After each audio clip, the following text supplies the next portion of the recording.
In August 2025, the United States raised the stakes in global trade. With a single stroke of policy, Washington doubled tariffs on Indian imports from 25% to 50%. The message was loud, clear, and uncompromising. If you buy Russian oil, you will pay the price. But every bold move carries consequences. Behind the sharp rhetoric and the headlines lies a deeper question. What does America truly gain from this decision, and what might it lose in the process?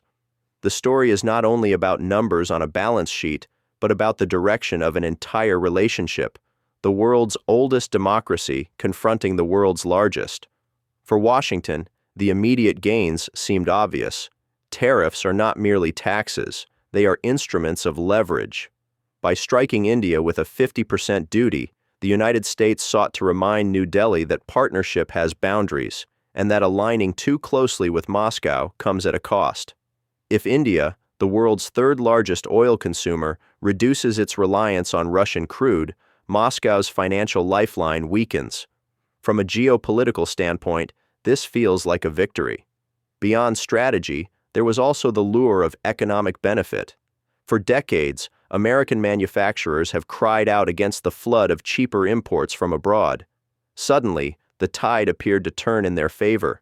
Indian textiles, leather goods, furniture, and chemicals, once price competitive, were now weighed down with an extra burden. For a struggling American factory in the Midwest or a small footwear business in the South, this looked like a breath of relief. Protection, even if temporary, is a comforting promise. And then there is revenue. Every shipment that crosses the ocean now arrives with a heavy tax attached. In 2024, America imported nearly $100 billion worth of goods from India. With tariffs doubled, the U.S. Treasury stood to collect tens of billions, even if trade volumes dipped. On paper, this windfall could be redirected into infrastructure, defense, or subsidies. The ledger showed profit, not loss. Finally, the move carried a political resonance. Tariffs are powerful symbols, easy to explain and easy to celebrate. To the American voter, the message was simple. We are protecting your jobs. We are putting America first. In an era where political strength is often measured in displays of economic toughness, the policy looked like a domestic triumph. But every coin has two sides, and beneath the surface, the losses began to emerge, subtle at first, but potentially far greater than the short-term victories. The most immediate cost came at the checkout counter. Tariffs, in the end, are not paid by foreign governments. They are paid by importers and eventually by consumers. When Indian textiles, gems, leather, and chemicals suddenly doubled in cost, American businesses had little choice but to pass those prices down. The result was simple. Clothes became more expensive, jewelry prices climbed, even everyday products like carpets, footwear, and sporting goods carried a new weight. What appeared as protection for American workers turned quickly into inflation for American families.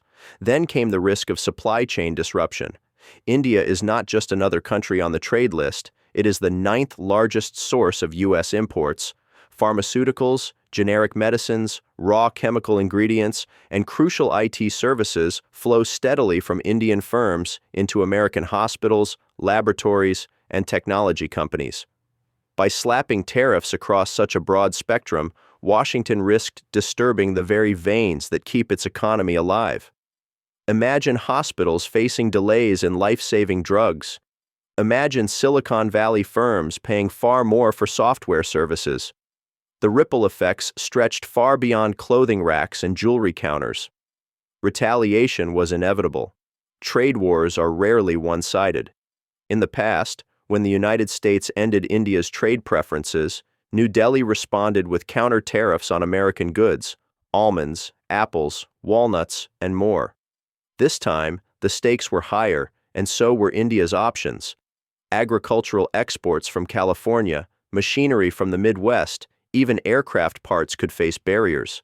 Farmers who cheered protection at home might discover their crops locked out of foreign markets. The irony of tariffs is that the battlefield often shifts away from factories and into the fields of agriculture, where livelihoods depend on export access. Yet the most profound loss could not be measured in dollars alone. For years, Washington had invested in building India as a counterbalance to China, a democratic ally in the Indo-Pacific, a partner in security and technology. With one sweeping tariff decision, that narrative cracked. To New Delhi, the message was not partnership but punishment, and punishment drives nations into the arms of others. If India feels cornered by Washington, it may deepen its embrace of Moscow. Worse still, it may strengthen its bonds with Beijing. A tilt in that direction would not just harm trade, it would alter the very geometry of global power. There is also the delicate matter of currency and financial systems. As tensions rise, India and other partners could increase trade in rupees or yuan instead of dollars. For decades, the dollar has been America's greatest instrument of influence. To weaken that foundation by pushing allies away is to gamble with the architecture of global finance. Meanwhile, American corporations that saw India as a land of future growth now found themselves caught in the crossfire. Technology giants like Apple, Google, and Microsoft have poured billions into India, chasing its vast population and young workforce. Automobile firms, pharmaceutical companies, and financial institutions view India as an essential frontier market.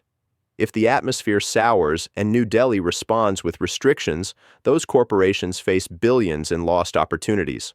Wall Street, which had counted India as a bright star in emerging markets, could see that shine dim.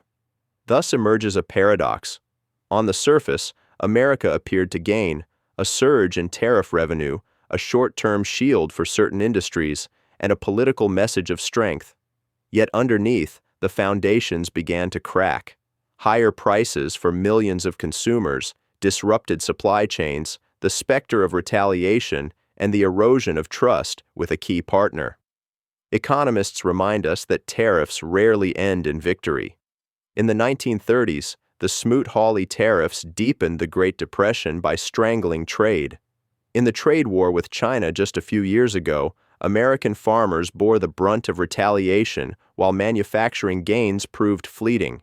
History whispers a warning. Tariffs can punish, but they seldom solve. The United States has chosen confrontation, and the profits are immediate, visible, and politically rewarding. But the losses are subtle, creeping in through rising household bills, through the frustration of exporters, through the shifting loyalties of nations.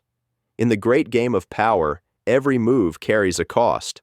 America may feel stronger today, but the true test lies not in the applause of the present moment, but in the echoes of the years ahead. Will the short-term gains of these tariffs outweigh the long-term damage to America's alliances, its economy, and its role in the world? The answer is not yet written, but one truth is clear. In trade wars, there are no victors, only survivors.